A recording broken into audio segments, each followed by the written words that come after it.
everybody, and welcome to this week's Squealy Career podcast from Amazing If. I'm Sarah, and I'm joined by my co-founder, Helen. Hi there.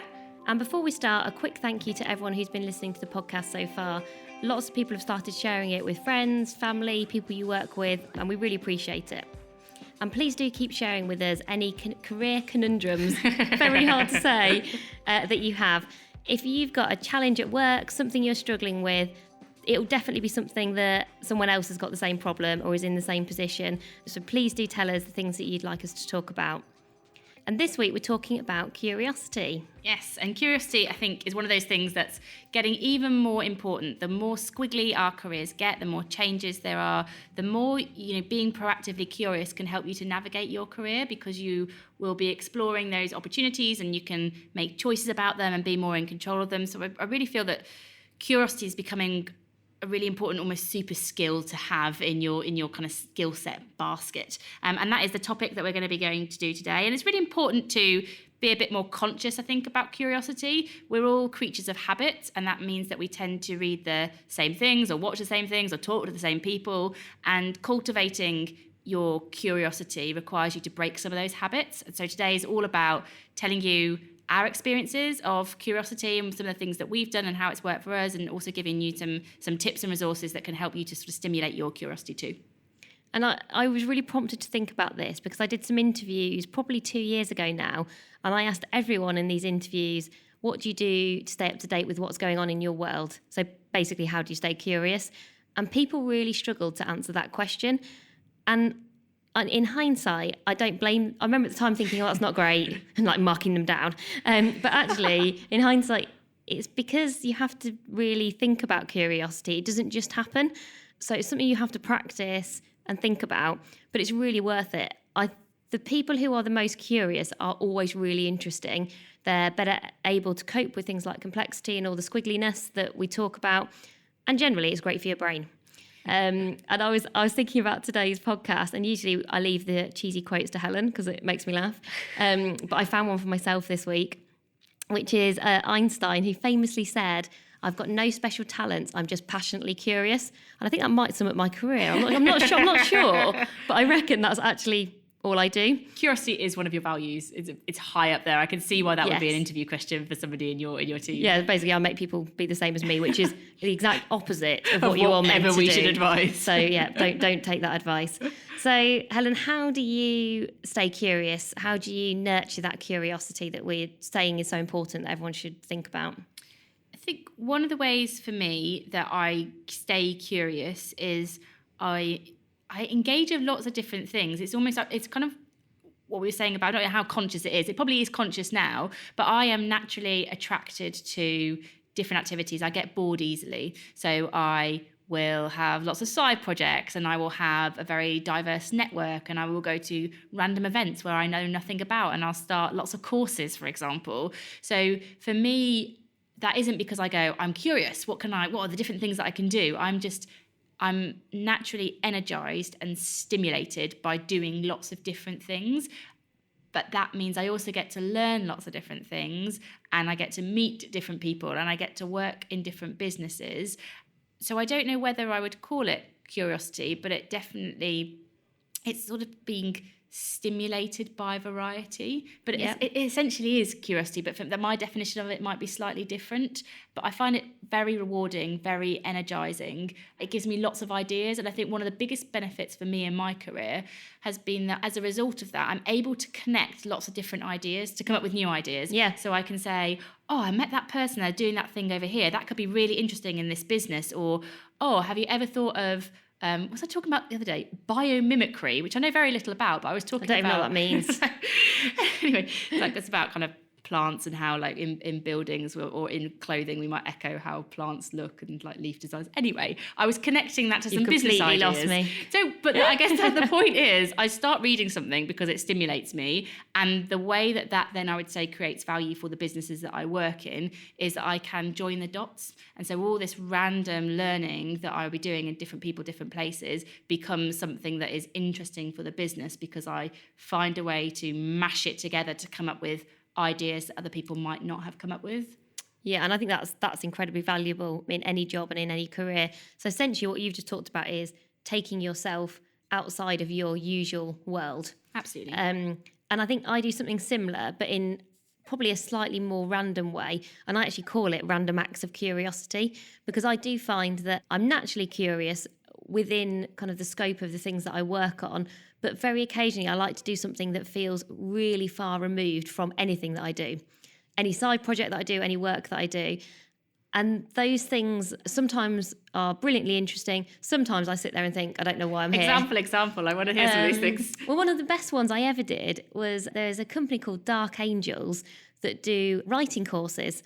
And I'm not a writer. I quite enjoy creative writing, but as in at primary school, I quite enjoy creative writing. You know, like, tell us a story. And I'll be like, okay. With that red pen with the black... the multicoloured pens. I used to like those ones. Pens, yeah. And someone I know does these writing courses, and it's, like I say, it was like writing poems and things. I actually felt quite far out of my comfort zone even being there, because I felt like everyone else would be able to write loads better than me, which mainly actually was true. But it ended up helping me so much, because even though loads of the writing was very different to the things that I use in anything else I do, it made me stop and evaluate how effective my writing was, how personal it was it having the impact I was hoping, and then also look at other people who I thought wrote really well and to see kind of what I could learn from them. Mm-hmm. So I've got a friend, Rachel Eyre, who absolutely loves grammar, and if she's listening, it is incredible how much she loves it. I didn't think it was possible to love it as much as she does. But she genuinely taught me a lot about how to write in a way where, you know, things make sense. Uh-huh. It's easier to read. So someone's not having to kind of struggle their way through. And I think I then had more confidence to talk to her about the fact that maybe I needed some help, having been on that course. And that was, like I say, that was a really random thing that it would have been really easy not to do. I'd got loads of other stuff on at the time, but I loved it. Conversely, an example of where it's not worked out quite so well. I remember going to some, I used to go to, before I had a baby, Friday night late talks at the V&A, which some are brilliant, but I went to the occasional one where I was genuinely the only one who wasn't in like cool clothes. I was in like, I think at the time I was probably working Canary Wharf, so I was wearing quite boring, probably black, corporate clothes. And I'd turn up to these basically trying to look super cool, and I almost like sit on my own, and everyone else would be like design students and stuff. But some of the content, I was like, I don't even understand what's happening. I felt very, separate from everybody else. But curiosity, kudos for trying in the first place. Thank you. And to be fair, even some of those I really enjoyed. But yeah, I think that random acts of curiosity and not giving yourself the excuse or the get out clause of I'm too busy, because it's always really easy to put those things to the bottom of the list, because you think, oh, I should always go to events that are to do with my job, or events to do with my profession, something or I want to do in the future, my industry. Or my career development stuff. Come to career development courses, we do them. But obviously, don't just come to those. Our course, if you've not been to one of our courses, our course could be one of your random acts of curiosity. But just, I think, ask yourself, when was the last time I did something that they often do feel a bit out of your comfort zone, which is something we obviously talked about before on the podcast, but that just feels really different and doesn't really make any sense. And if you're nervous about them, because sometimes I definitely am when I'm doing these things, find someone to go with. I went to something called the Lost Lectures, which are brilliant. They're sort of a really cool TED-style event. And I went with my younger sister, who is like way cooler than me. So she sort of took me, basically. So I felt okay about going because I was there with someone else. Yeah. But it's a really good way to stay curious, get yourself into a different mindset, spend time with people who've got different ideas, different views on the world.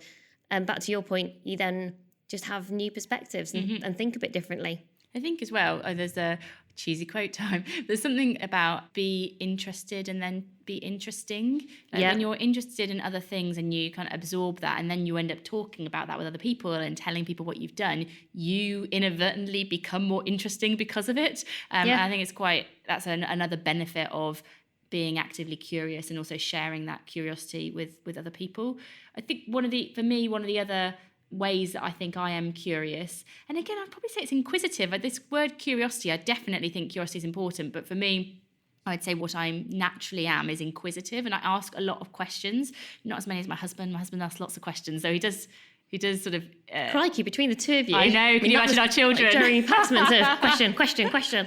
He asks more questions than me, but I do ask questions. I don't even know how conscious I am of it, but I always get this feedback that you ask quite valuable questions, and it can be in a work context. This week I asked somebody, it's not very worky, but I would ask them what they're reading, and because I'm interested and inquisitive about what this person is doing to kind of fuel their kind of learning, and then that will give me some insight into books, which I've now ordered on Amazon Prime. But I might, in meetings, I would just ask questions about, what's the purpose of this? What are we trying to achieve? What's your perspective on it? I am quite a naturally collaborative person, so for me to use questions to understand what other people are thinking and where they're coming from helps me to make decisions and get things done in business. And I think it's inquisitiveness, is that a word? Probably not. Curiosity. We should need to ask Rachel, don't we? She'd know. Rachel, help us. Yeah. Let us know. Get in touch. But I think curiosity is basically what's underlying all of that. And now I am more conscious of it, and so I will actually, as a result, help my team. And I work for Microsoft. It's a big organisation. There's a lot going on. So what I now do with new starters in my team is I almost give them my 3 most curious questions. So I say to them, look, you're going to go into loads of meetings where you're going to know absolutely nothing, but just repeatedly ask these 3 questions, and it helps them to be a bit more consciously curious. It gives them a bit more confidence going into that meeting. But that's all because I've become aware of the value of this inquisitiveness in meetings with people to help me connect with people, help me learn, and sort of accelerate what I'm doing at work. I always find it interesting to ask people who maybe I don't know loads about what they do at work or their job. What are you most excited about at the moment? What are you working on that is keeping you motivated, keeping you really interested? Because it's fascinating to see where people go with that question. Yeah, it's so broad. Because it's so broad, and people also tend to pick up on something that maybe you'd not imagined. Yeah. And it might be a small little project you didn't even know they were doing. And then suddenly they were really passionate about it. And that's maybe because there's an interest you didn't even know they had. So I think by asking really good questions, you also discover sort of hidden talents and interests and things. It's asking people what podcasts they listen to. Yeah, I love asking that question. So revealing because there will generally be a couple of worky ones, but then some people don't even listen to podcasts. Yes, outrageous. We'll start them all. We'll convert them all. But then people will show you their phone and they'll show you all the ones that they listen to, which is brilliant because you pick up on some. I've so many times I've picked up on new podcasts I didn't know about because of that. But really, more importantly, I've found out a bit more about the interests and drivers of the person that I've asked by going, okay, I didn't know that was what the sort of thing that you were curious about or interested in. Do you know my current new discovery, which I think you might have told me about, is the Guilty Feminist? Yes, podcast. I love that. Which initially I wasn't sure if I would enjoy it. Yeah, it was one of those, I didn't want to break the habit of, I've got podcasts I really love, and it was the idea of not listening to one of those in favour of something new. I actually found really hard. I had to really make myself do it. And actually I'm learning so much. I actually find it really interesting. I find it fascinating. Really diverse They speakers. have debates as well. Last week they had a debate about language. So how important is the language that we use in terms of the impact that you have? And they had different points of view, and then they talked to people in the audience, and it's still funny, which I always enjoy. So that's my new one, which you don't need to be female to listen to. Yes. Have you got any other new good ones? No, I listen to that one all the time, and I always listen to Eat, Sleep, Work, Repeat. So which is Bruce Daisley, and covers sort of similar content to Sarah and I actually, but he has speakers in and authors. So you get to. I always find it quite a good précis of, shall I buy that book? Or, shall I go and look at that company's website? And it's a bit of a shortcut to curiosity, actually. I listen to that podcast and I'm thinking, I'll go get that book, that Dan Cable book now, whatever it is, as a result of hearing them speak on the podcast. And that's actually a good point on curiosity, is I think you can choose almost how curious to be, how far you want to delve. Sometimes it's absolutely fine to listen to a podcast and think, that guest was interesting. And sometimes you'll think that guest was interesting, I'm going to follow them on Twitter and I'm going to buy their book and I'm going to watch their YouTube. I mean, you then get into stalking, clearly. But, I think that there's almost surface level curiosity, and then you can be thoughtful about where do you want to really get into something and really learn about it. I think once you've got your brain turned on to this, you're just being naturally curious. There are so many opportunities. Sarah and I are in a new building today, and it has these amazing windows, and I'm kind of thinking, what did this building used to be? That is when your curious mind is turned on. Yeah, another question. I will go and ask someone when we leave, what did this building used to be? She probably will actually ask someone. That's exactly the sort of thing I can imagine Helen doing. And Sarah will just walk away Die really quickly. Die inside a little bit. Pretend I don't know. But I think once you've turned this on, it's like this muscle, it is on all the time, whether you're watching a programme and you're looking at your phone at the same time about what are the things the actor's been in, or you're reading a book. What I do constantly when I'm reading a book is I'll search around, I'll read things and I'll search around, because it's just a very stimulating way of learning, I think, if you're naturally curious. And the final thing that I do that forces curiosity, which I think is helpful, is finding other people to almost be curious with. So people who you share common interests with. So when there are those areas that you're particularly fascinated by, who else in your organisation, people you maybe worked with previously, just friends, family, are interested in the same things, because then it becomes a discussion point. So you want to have made sure that you've listened to the latest podcast or the book that they've shared with you, because you think, we're probably going to have a chat about that. And so almost it holds you to account. And I know you feel like I shouldn't need to be held to account to read a book, but it is sometimes quite helpful when you're given a choice of like Netflix on the train or book on the train. And actually, talking about Dan Cable's book, a guy I work with at my new company, a guy called Matt, is really into culture and people. So obviously we're already like, BFFs. He probably wouldn't say that. He's like probably I think he's at least 10 years younger than me. So he definitely won't want to be my best friend. He might do. He might do. Maybe I'm making an assumption there. But he is very into the same things as me. And so he's already read Dan Cable's new book. Is it called Alive at Work? Yes, it's called Alive at Work. Alive at Work. Bright yellow cover. And he's gone through and he's highlighted it. Oh. So I feel like he's done some of the hard work for me. There's a quote I like about you've not really read a book until you've made notes in the margin. Oh, and I quite nice. like, it doesn't always have to be literal, but it's the idea that you've It's his book, absorbed so it. maybe, I'm not sure. I don't want to write in it. Maybe like have your own book, but the point is you have digested what's there, and some things have resonated with you that you might want to turn a corner over, highlight it, put some notes in. And so for me, that actually really helps. I'm way more likely to read that book because it belongs to someone else and we have something in common. And actually, I think that's a really interesting insight you just mentioned there around when you are being curious. Sometimes I think it's absolutely fine to be curious for curious sake. Mm-hmm. So you go to an event, you just go, that was fascinating, that was random, and you don't do anything with it. When you are doing things more connected to your side projects, your main projects, if you can take what you're learning and turn it into something, it will just stick with you so much more. If you can share it with other people, if you can work out a way to make it something you've learned and then other people have learned, then I think that again works the curiosity muscle. Mm-hmm. All the best curiosity things that I've done that are more focused is I've been to, it was advertising week the other week, went to advertising week, I went to a few events, I then thought about what do I do with that content? How can I share it with the people I work with? Do I go and read a few of their articles? Can I tweet about it? Taking some sort of action, I think, stops it feeling too much kind of sporadic and a bit all over the place. And I think a bit of that is absolutely fine. I think it's fun and it's interesting, but make some of it more purposeful, I guess. Yeah, I think it's like there's almost like a balance between indulgent curiosity and purposeful curiosity, and it is definitely fine to have a bit of both. But if it's all purposeful, are you really you've got to have yourself? some random stuff. Yeah, and what's your balance on that scale? Yeah. Cool. Should we do some top tips? Let's do some top tips then. So top tip number 1, develop a culture of curiosity. So I think in an organisation, in a team, this is not just about you. I think going back to that point, actually, if you can share it with other people, can you just make this part of how you all work? Yeah. Are you sharing interesting things as a team? You can see the teams actually that are curious because they usually do this naturally. It's become a habit for them. At Microsoft, we have a great leader called Ryan Astorian, and on a Monday, he does like Manager Monday, where he'll send an article or a book or a video, but that sort of creates curiosity because it's things that we've not, as a manager community, might not have read before. So that's just a little way that you can maybe inspire some kind of curiosity in other people to then look at things and share in that way. That's not, I might steal that. What does he call it? Manager Monday. It's for a manager community at work. Okay. But it's really good. I might steal the idea and change the name.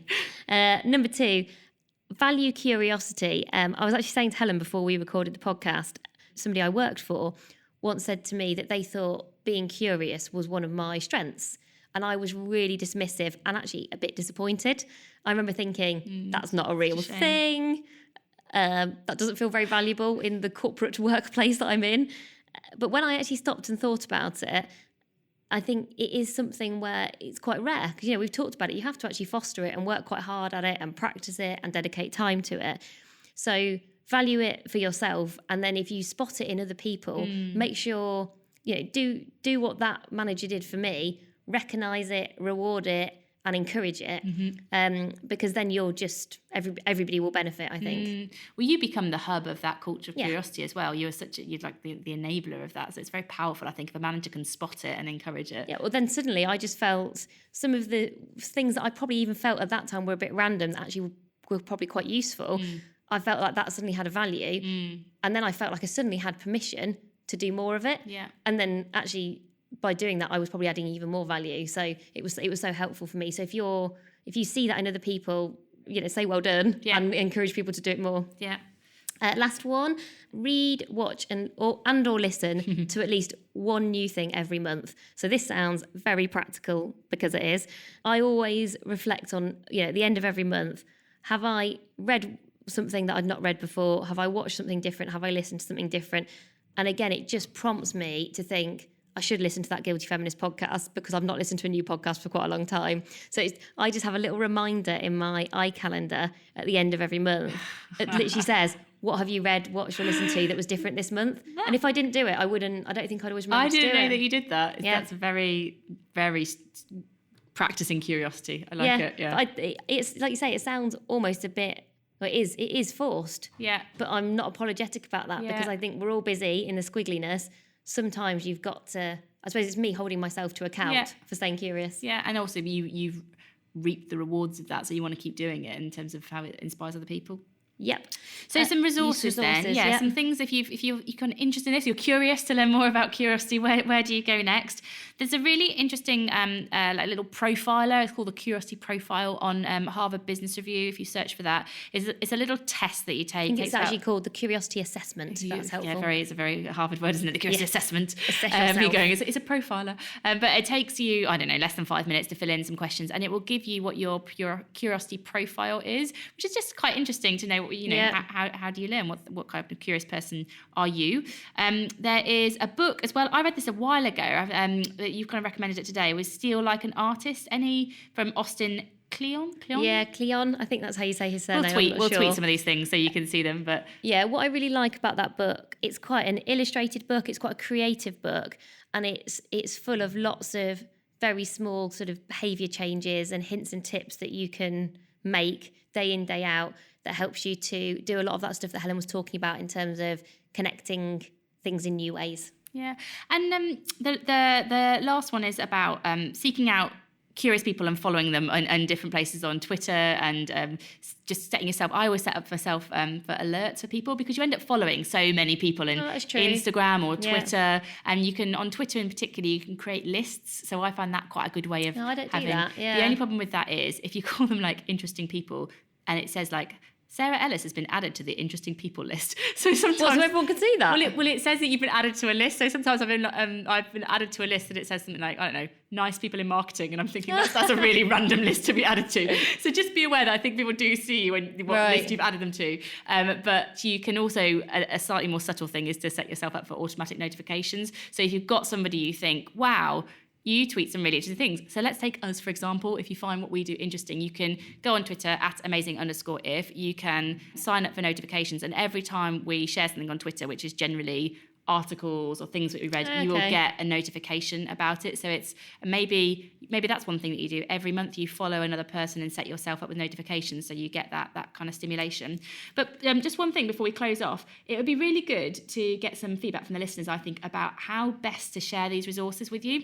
Yes. Because every week we talked about 2 or 3 resources we think that can help you, and we're trying to tweet them, and we could put them in our newsletter, or we could put them on Instagram. But really, this is all for you. So if you are listening and you think, oh, I wish you did this with those resources so I could find them, please either email us at getintouch@amazingif.com, or you can tweet us with your idea about what we should do with these resources, how we get them to you at amazing_if, or drop us a note on Instagram. We're active in all of those places. It'd be really good to get some feedback so that you can get the most value from these suggestions.